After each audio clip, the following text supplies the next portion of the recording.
Hi, I'm Dr. Bertice Berry. So, laughter is a very powerful tool, particularly when you're in the midst of the storm. I've told you this before. My mother would be over 100 if she were still living, so she lived through the Depression. She was raised by her grandparents, who actually lived on a plantation with an abolitionist, John Hunn. So my great-great-grandfather, John Henry Freeman, was also an abolitionist. And so they used a lot of humor and storytelling in their life to just kind of get through frightening or difficult or scary moments. And that was passed down to us. A few days ago, my daughter did one of our posts. We do this thing called What's for Dinner.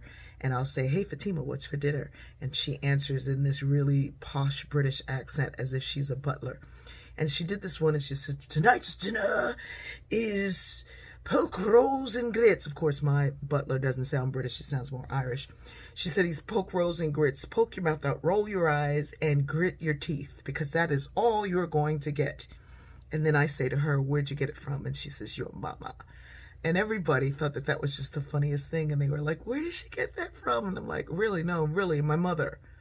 There will be times when my mother, who was raising 7 children on her own, who worked as a nurse's aide in a long-term care facility, didn't have enough money to make the food stretch to the next paycheck.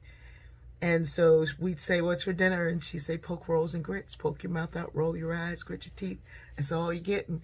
For dessert, we're going to have air pie and wind pudding.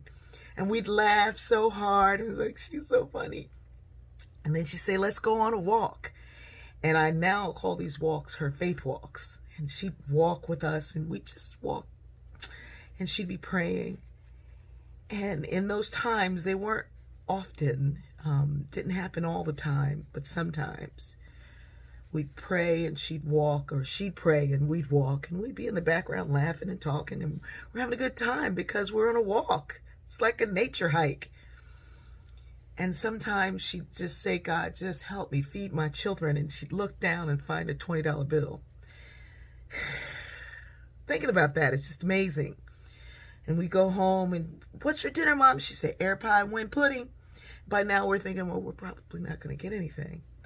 And my mother, of course, would have gone to the store and bag of beans and butter bread.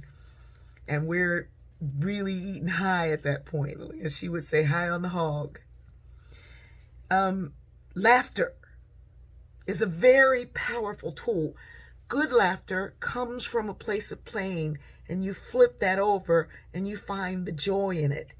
It never puts somebody else down. It never degrades. It doesn't cut someone to the point of renewing their pain, but it pulls you out of that moment so far that the next generation turns it into a British butler and finds joy for everybody else.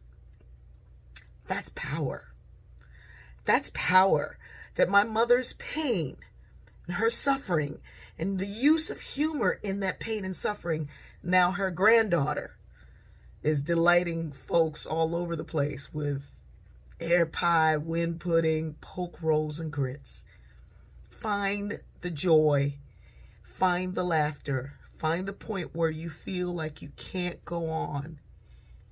Laugh your way on out of it, because I promise you that the next generation will be better for it. I love you.